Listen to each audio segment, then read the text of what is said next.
అదేవిధంగా ఈరోజు మనం చూస్తూ ఉన్నాం అధ్యక్ష, ఇంతకుముందు మా గౌరవ సహచార మంత్రివర్గ సోదరులు చెప్పారు, పొన్నం ప్రభాకర్ గారు.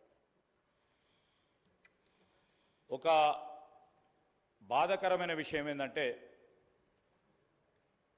మనమందరం కూడా కలుసుకొని ఒక ఆలోచనకు వచ్చి ఒక స్పష్టతతో ముందుకు పోవాల్సిన అవసరం ఉంది. మనము మన అవసరాల దృష్ట్యా మనం మాట్లాడతాం.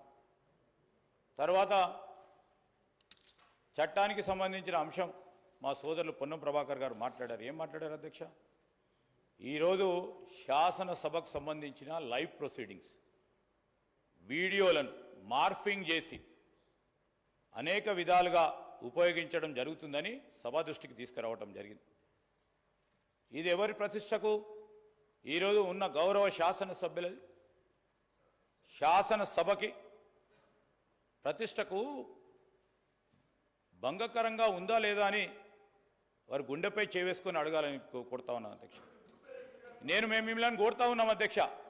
నేను ఈరోజు మేము ఇలా కోరుతా ఉన్నాం. మా సహచర మంత్రివర్గ సోదరిమణి నిన్న కూడా గౌరవ ముఖ్యమంత్రి గారు చెప్పారు.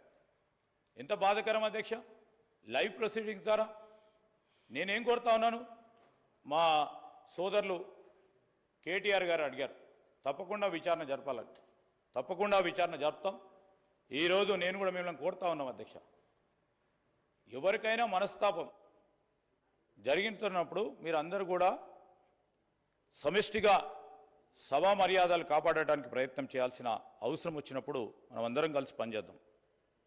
నేను గౌరవ శాసనసభాపతి గారిని మరి కేటీఆర్ గారు చెప్పారు, దీనిపైన తప్పకుండా మరి విచారణ జరపాలని, సీరియస్గా తీసుకోవాలని, మరి ఎగ్జామిన్ చేసి ఎవరైతే ఇక్కడ కానీ ఈ సభా ప్రాంగణంలో ఈ లెజిస్లేచర్ సెక్రటరియేట్లో ఎవరైనా సభను అప్రతిష్ట పాలు చేయడానికి ప్రయత్నం చేస్తే వారిపైన కఠిన చర్యలు తీసుకునే విధంగా మీ వరకు మేము కోరుతా ఉన్నాం కదా. సభ మొత్తం కూడా కోరుతా ఉంది, వారు కోరారు, మేము కూడా కోరటం జరుగుతూ ఉంది అధ్యక్ష.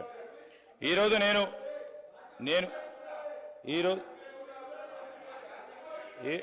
ఈరోజు అధ్యక్ష